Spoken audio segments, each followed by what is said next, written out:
구약 시대 내내 구약 성경과 또 구약 교회 전체를 주장하고 지배하고 있었던 하나의 커다란 틀이 있었다면 그것은 바로 성막과 성전이라고 말할 수 있습니다. 신명기에 보면 이 성전에 나중에 성막이 성전이 되는데, 성막은 이동식이라면 성전은 이제 고정된 건물로 자리를 잡는 것을 말합니다. 이스라엘 백성들이 이 성전에 1년에 3차례씩 절기를 지키라고 명령하셨는데, 첫 번째가 바로 유월절과 무교절의 절기요. 그래서 유대인의 원력에 1월 달에 해당되는, 그래서 오늘날 우리 경우로 보면은 한 3월 내지 4월 정도까지 되는, 태양력으로는 그러한 시기에 유대인의 첫 번째 절기가 지켜집니다. 두 번째는 이 무교절로부터 약 7안식일이 지난 49일이 지난 그때의 77절, 그래서 77은 49니까 77절이라고도 부르고, 초실절 두 번째 절기가 그렇습니다. 놀랍게도 이 77절 다음이 50일째가 오순절인데, 나중에 우리 주님이 승천하신 다음에 이 오순절날 성령 강림 사건이 일어난 것도 결코 우연이 아니다라고 말씀드릴 수 있겠습니다. 세 번째 절기가 이제 7월에 되어 있는 마지막 대추수감사주일입니다.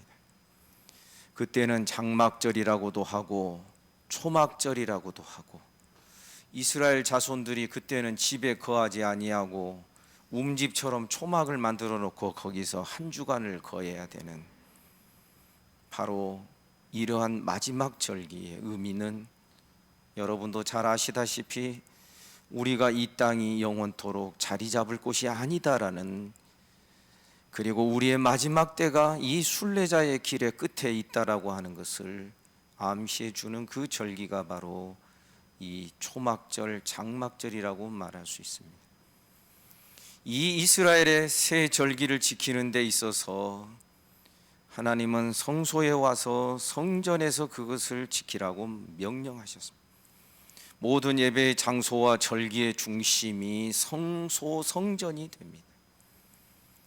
그러나 구약시대 내내 이 성도들의, 구약교회 성도들의 신앙을 주장하고 관장하고 중심이 되었던 이 성소와 성막은 어디까지나 그림자였다라고 말할 수 있습니다.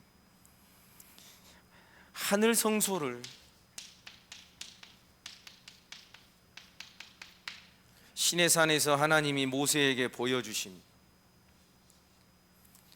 그리고 모세가 이 하늘 성소를 본 그 본을 따서 그대로 이 땅의 지상 성소를 만들라 그랬습니다.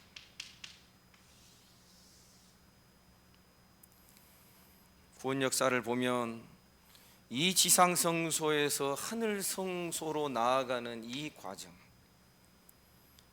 사실은 지상 성소가 먼저지만, 역사 속에 만들어진 게 먼저지만 사실상 존재는 하늘 성소가 먼저였습니다. 하나님의 보좌가 베풀어져 있고, 그 보좌 앞에 하나님의 사람들이 도열해 있고, 천사들이 도열해 있고, 그룹 천사가 가디언이 돼가지고 지키고 있고, 이러한 하늘의 그 하나님의 보좌가 원본이 되고 원형이 되어서 이 지상 성소가 모형도처럼, 모델 하우스처럼 만들어졌다라고 제가 말씀을 드렸습니다. 그래서 이 구원 역사에서 이 둘은 사실상 닮아 있습니다. 이 안에 들어있던 것이 여기에도 역시 들어있습니다. 한 예를 들어서 말씀드리면, 여기도 대제사장이 있죠. 그러면 여기도 대제사장이 있어야 됩니다. 이 지상성소의 대제사장은 레위 계통의 아론의 후손입니다. 그러나 이 하늘의 성소를 섬기는 진정한 참된 대제사장은 전혀 육신의 계열이 아닌 나중에 멜기세덱에 대하여 설명하기를 시작도 없고 끝도 없고 태어난 날도 없고 죽는 날도 없고 마치 하나님의 아들과 흡사하게 닮아 있는 이 멜기세덱의 이야기가 나옵니다. 그래서 여기서는 멜기세덱, 이름하여 멜기가 이제 왕이라는 뜻인데 세덱은 째덱이라고 의라고 되어 있습니다. 의의 왕이라는 것입니다. 여기도 제사가 있습니다. 동물의 피제사입니다. 여기도 제사가 있습니다. 아들의 피입니다.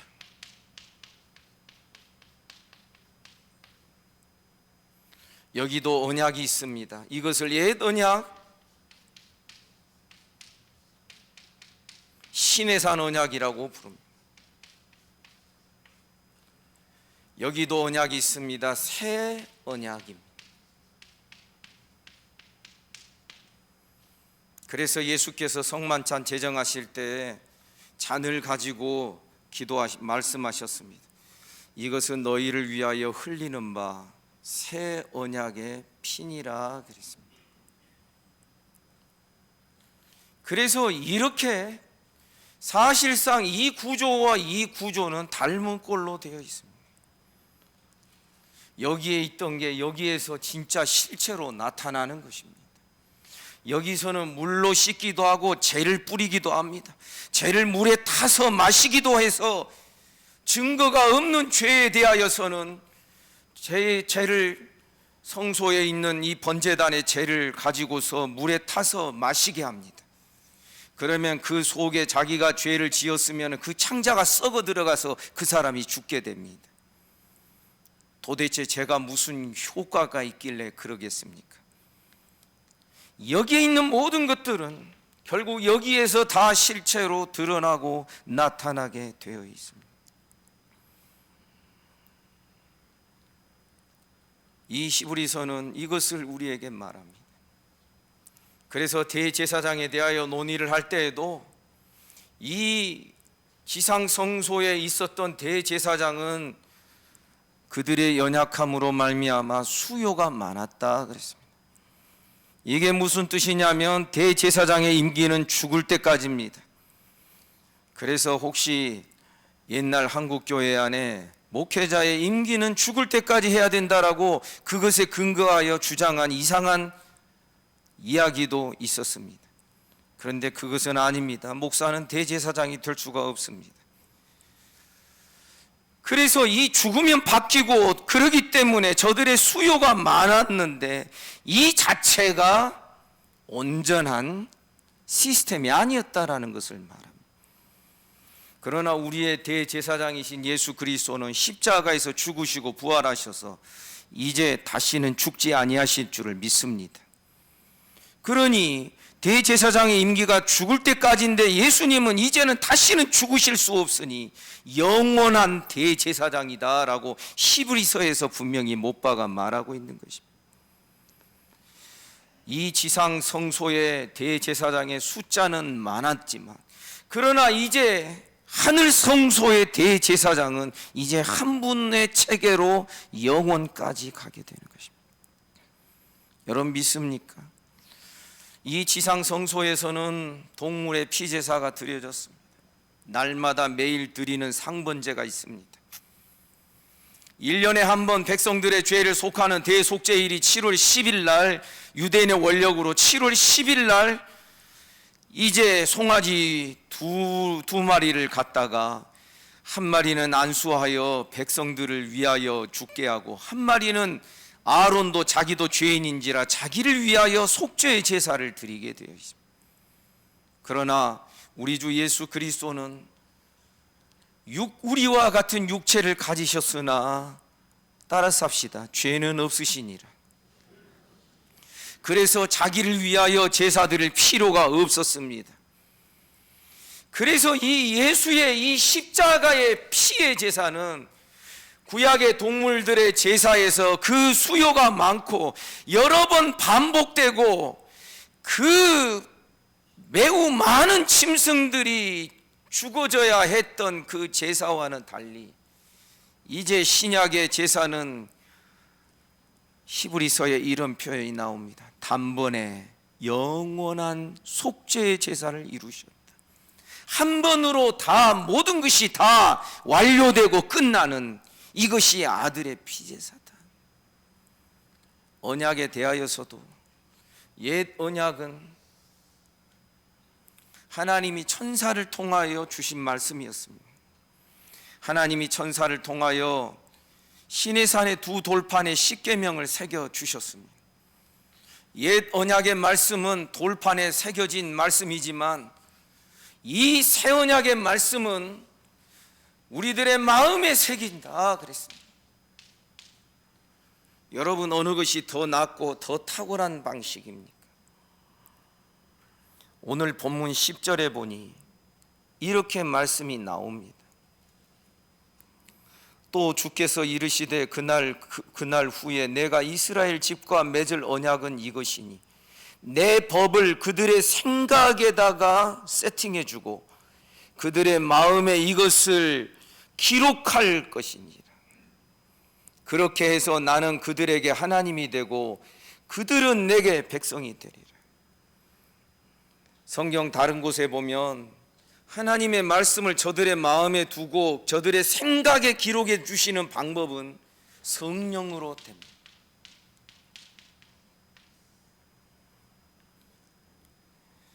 오늘 6절 말씀에 보면은 이것보다 이것이 더 낫다,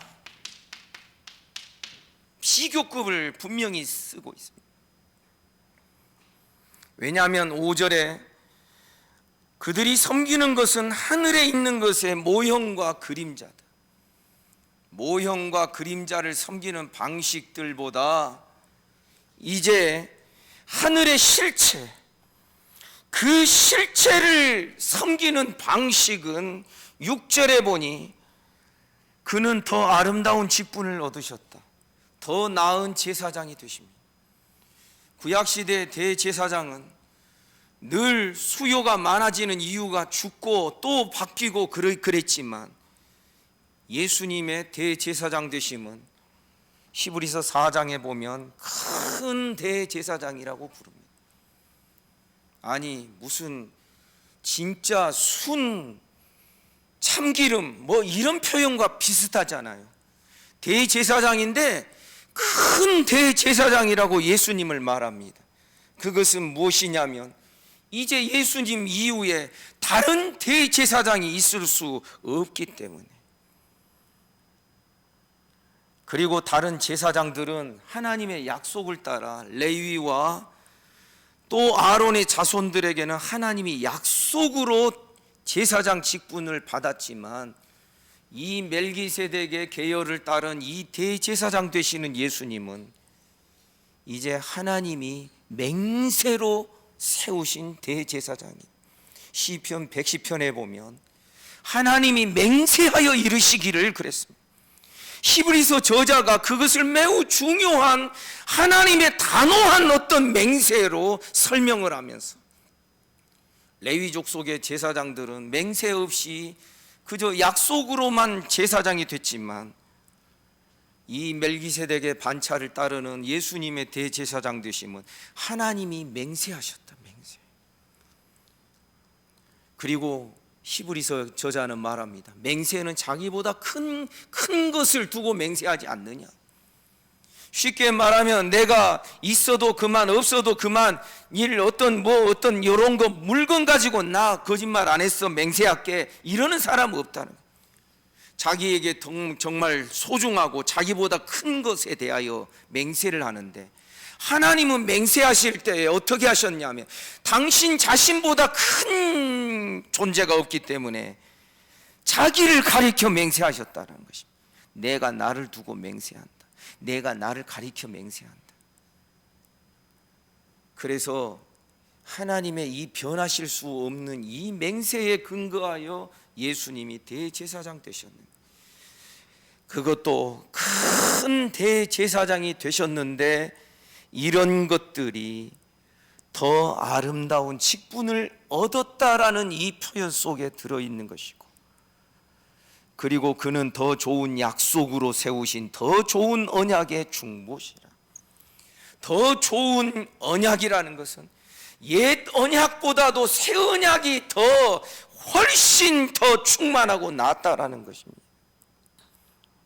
왜 그러냐면, 다시 9절을 보면 8절을 볼까요? 그들의 잘못을 지적하여 말씀하시되 주께서 이르시되 볼지어다 날이 이르리니 내가 이스라엘 집과 유다 집과 더불어 새 언약을 맺을 것인데, 그 새 언약은 9절에 보니 내가 그들의 열조의 손을 잡고 애굽 땅에서 인도하여 내던 날에 그들과 맺은 언약과는 다를 것이다. 같지 않다. 그들은 내 언약 안에 머물지 아니하였으므로 내가 그들을 돌보지 아니하였는데, 구약의 이스라엘 백성들이 맺은 언약과 다른 언약, 더 좋은 언약의 내용이 10절에 기록되어 있습니다. 내 법을 그들의 생각에 두고 내 법을 그들의 마음에 기록하리라. 돌판에 법을 기록했던 방식보다도 더 탁월하고 더 뛰어나고 더 온전하게 성령으로 저들의 마음과 생각 속에 말씀을 새겨주겠다. 히브리서 저자가 말하고 있지는 않지만 제가 교회론을 설명할 때도 그랬습니다. 사실 여기에 기록되어 있는 9절 말씀 같은 경우는 에레미야 31장에 기록되어 있는 이것은 구약 교회의 방식과 신약 교회의 교회론이 서로 다르다라고 보다는 완전히 이질적으로 다른 게 아니라 신약 교회가 더 충만한 교회라는 것을 우리에게 설명해 주는 방식이기도 했습니다. 구약 시대에는 출애굽할 때 이스라엘 백성들이 하나님이 이스라엘 백성들의 손을 잡고 나왔다 그랬습니다. 손 잡고 나왔어요. 그런데 나중에 보니까 손을 놔버려요. 이스라엘 자손들이 잡은 손은 놓을 수 있는 거예요. 그래서 하나님께서는 이제 어떻게 하시겠다라고 말하느냐 하면, 이제는 손을 놓을 수도 없을 정도로 머리와 몸이 하나가 되듯이 예수께서 머리가 되시고 우리가 그 몸이 되어 한 사람으로 아예 연합해서 만들어 버리시겠다. 교회론의 변화를 그런 방식으로 설명을 하는 것입니다. 사랑하는 성도 여러분, 여기서도 우리가 가지를 쳐서 할 이야기가 너무 많습니다. 신앙의 백미는, 신앙의 진수는 그리스도와 연합됨의 실제를 경험하는 것입니다. 아멘입니까? 내가 너희 안에, 너희가 내 안에 거하면 무엇이든지 원하는 대로 구하라. 너희가 내 안에, 내 말이 너희 안에 거하면 무엇이든지 구하라. 그러면 이루리라. 신앙의 백미는, 신앙의 진수는 그리스도와 우리의 연합이 실제로 경험이 되고 그것이 기도로, 말씀으로 표현되고 그것이 확인이 되는 것입니다. 이게 아니면 우리는 이 더 낫고 더 좋은 구원의 체계를 가지고 있으면서도 여전히 옛날의 그 방식에서 벗어나지 못하는 형식적이고 외식적이고 신용만 하다마는, 그래서 히브리서 2장에서 히브리서 저자가 경고하는 대로 흘러 떠내려가는 그런 자들이 될 수밖에 없는 것입니다. 더군다나 이 옛 언약에는 매해마다 이 동물의 제사가 드려져야 했던 것으로 보아서 히브리서 저자는 나중에 뭐를 말하냐면 이 죄가 해마다 기록됨이 있었다라고 말합니다. 그러나 이 새 언약의 방식에서는 그 아들의 피제사가 한 번으로 끝나면서 어떤 선언을 하고 있느냐면 12절에 보니 내가 그들의 불의를 불의를 긍휼히 여기고 그들의 죄를 다시는 기억하지 아니하리라. 하나님이 죄를 다시 기억하지 아니하신다 하셨으니 나중에 히브리서의 9장이나 이런 데 보면 나옵니다. 하나님이 죄를 다시는 기억하지 아니하신다 하셨으니 다시 또 제사 드릴 필요가 뭐 있느냐? 왜 아들의 피제사 한 번으로 모든 것이 다 충족될 수 있게 하였느냐? 그만큼 예수의 피가 이 모든 전부를 다 채우고도 남고 이루고도 남고 성취하고도 남는다. 아멘입니까? 그래서 골로새서에서는 하나님이 그 아들 예수 그리스도 안에 감춰두신 하나님의 모든 지혜와 지식이 얼마나 풍성하고 충만한 것인지를 말하고 있습니다. 그래서 우리 찬송가에도 나오죠. 예수도 알기 원하네 크고도 넓은 은혜와 대속해 주신 사랑을 간절히 알기 원하네. 예수를 더 압시다. 예수님을 깊이 알고 깨달으며 체험하는 우리 신앙 되기를 주님의 이름으로 축복합니다. 예수님을 뻘로 알지 맙시다. 들어서 아는 그 정도가 아니라 이제는 내 삶에서 주님이 내 안에 거하고 계시는데 내 안에 거하시는 예수님을 내가 어떻게 지금 보고 있습니까? 어떻게 내가 느끼고 있습니까? 성령님 내 안에 거하신다고 말씀하셨는데 과연 내가 무엇을 할 때 성령께서 야 이놈 그거 하지 마, 양심, 성령이 내 양심과 더불어 말씀하신다라고 말씀하고 있어서 바울 서신에 보면 이 선한 양심을 무시하다가 믿음의 파선을 당한 자가 있다라고 바울 사도는 말하기까지 합니다.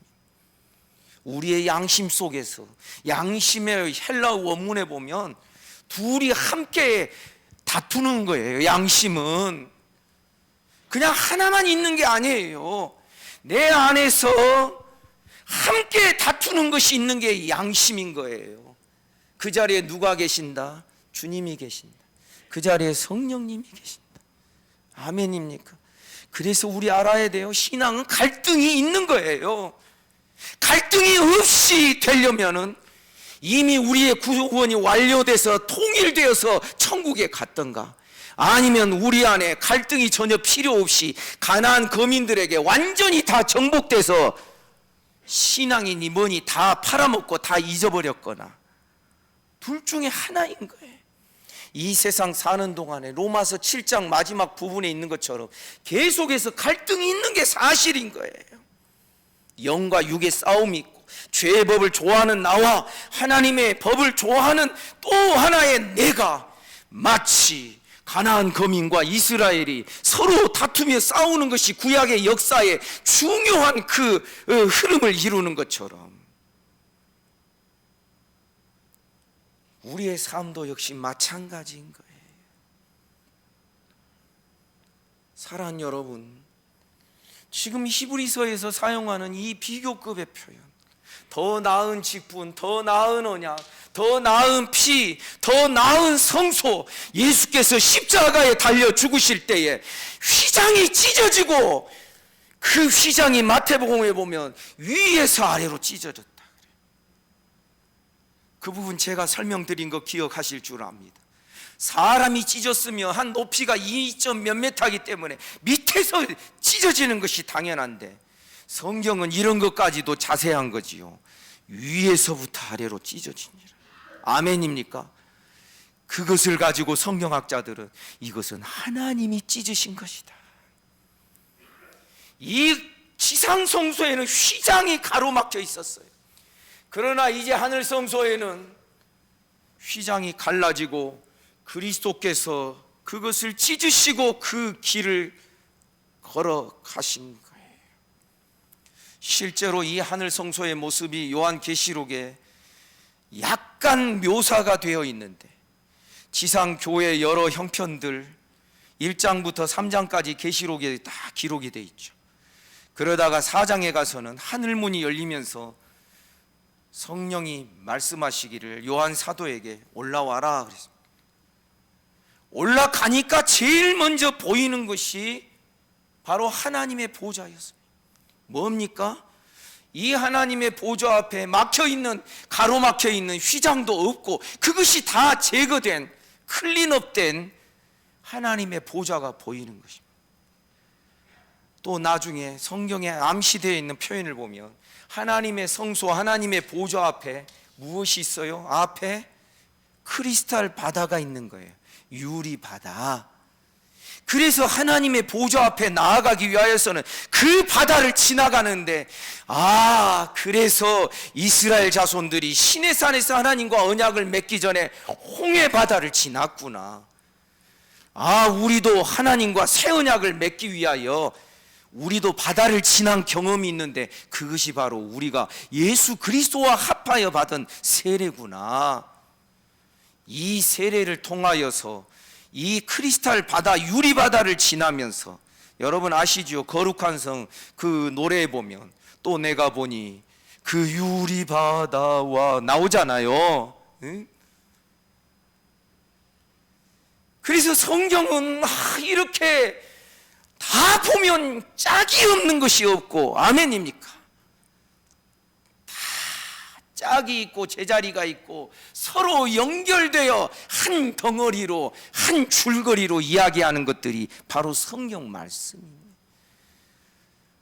성경이 이러한 이유는, 사실 성경은 1600년, 1400년에서 1600년 동안의 그 긴 기간 동안에 기록된 것이 성경입니다.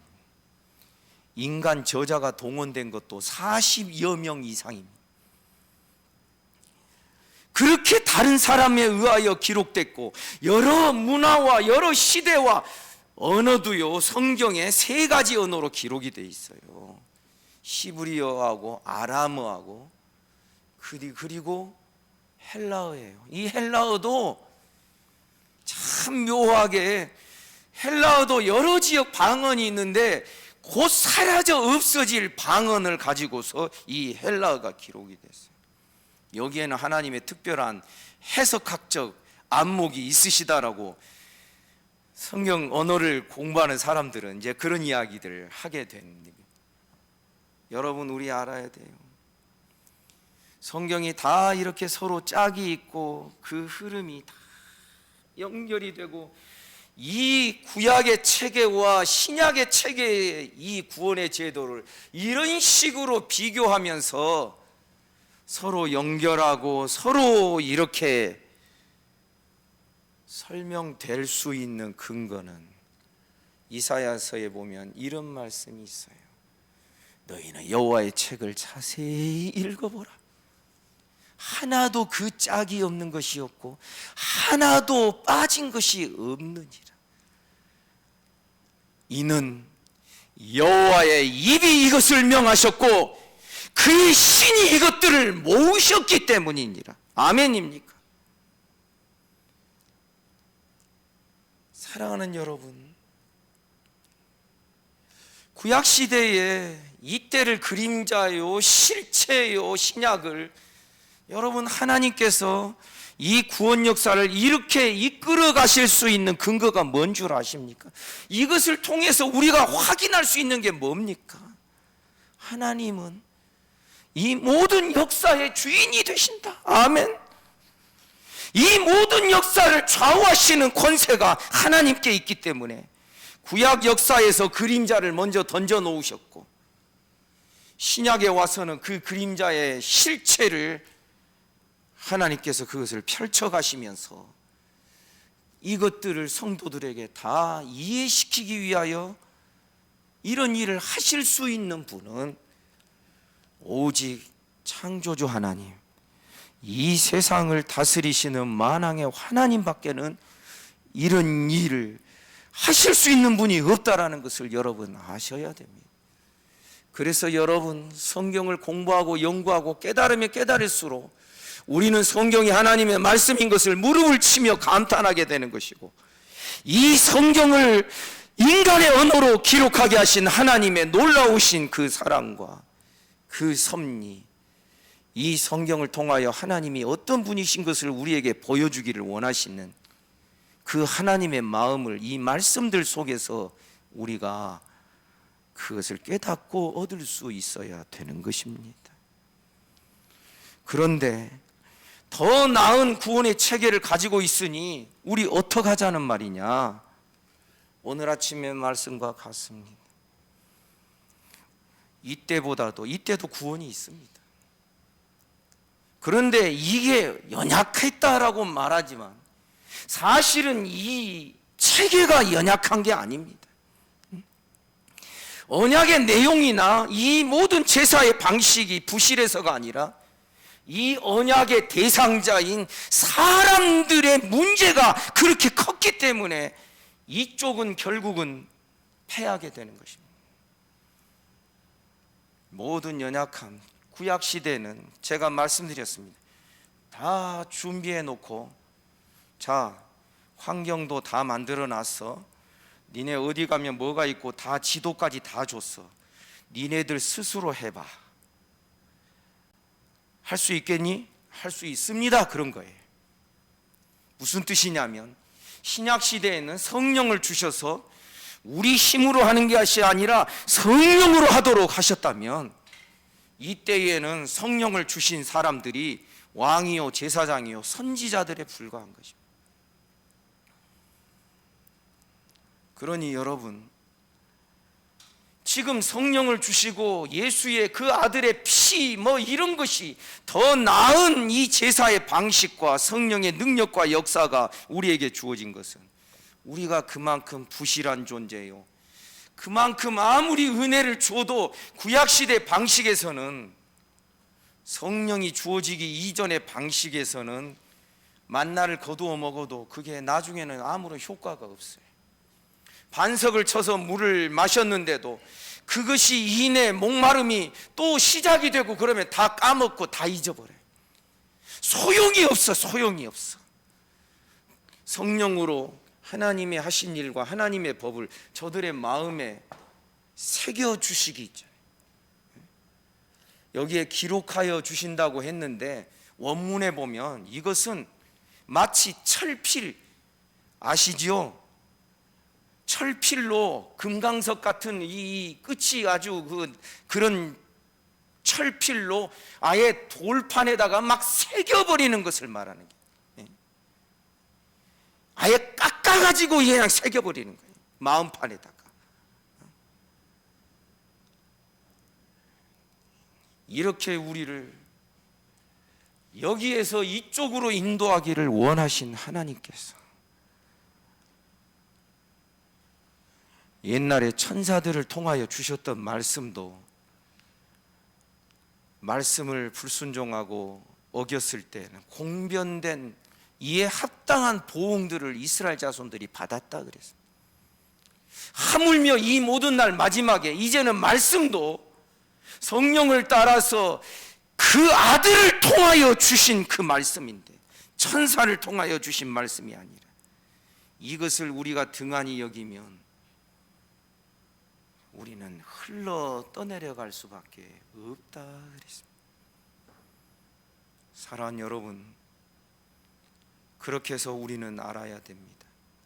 우리에게 주어진 구원이, 따라서 합시다, 큰 구원입니다. 페르마타가 한 10개, 20개 붙어도 부족하리라 생각. 아침에도 제가 설교 시간에 말씀드렸지만 우리 믿는 자들의 기쁨과 감사와 평안의 시작점이 이 구원에 대한 감사입니다. 일이 잘 되는 기쁨, 감사, 그것은 조금 있다가 사라져 버립니다. 우리들의 원초적인 기쁨은, 따라서 합시다, 구원의 기쁨입니다. 구원에 감사합니다. 아멘입니까? 그래서 여러분 아셔야 됩니다. 내가 받은 구원을 요만큼밖에 여기지 않는다면, 이만큼밖에 내 마음속에 깨닫지 못한다면 주님 사랑도 이만큼밖에 안 되는 것입니다. 내 구원의 크기의 정도에 따라 주님도 크신 분이고, 아멘입니까? 이게 상호작용이 되는 것입니다. 제가 왜 기도에 기회 있을 때마다 우리의 심령은 주님께로부터 채워져야 됩니다. 예레미야 2장 13절에 보면 내 백성이 두 가지 악을 행하였나니 그 중에 첫 번째가 생수의 근원되는 나 여호와를 버린 것이다 그랬습니다. 성경이 분명히 말합니다. 사람들마다 갈증을 느낍니다. 그런데 그 갈증을 해소하는 방법은 성경 말씀대로 하나님으로부터 그것이 원초적으로 해소가 돼야 됩니다. 부부 사이도 마찬가지입니다. 여러분 아시죠? 저는 부부 학교, 아버지 학교, 어머니 학교 별로 좋아하지 않는다고 말씀드렸습니다. 왜냐하면 거기에는 상담적 기법도 막 들어가고 막 그렇더라고요. 그런데 여러분, 남편과 아내가 생수의 근원 되신 예수 그리스도로 내 마음과 심령이 촉촉이 적셔져 있습니다. 서로에 대하여 눈을 뜨는 게 다릅니다. 제가 22년 전에 처음 왔을 때 눈꼬리가 많이 올라갔을 것 같습니다. 아직도 화가 날 때는 막 올라가긴 하지만 그래도 평상시에 눈꼬리가 처지고 내려오는 이 시간이 더 많아졌습니다. 여러분들도 그럴 줄 믿습니다.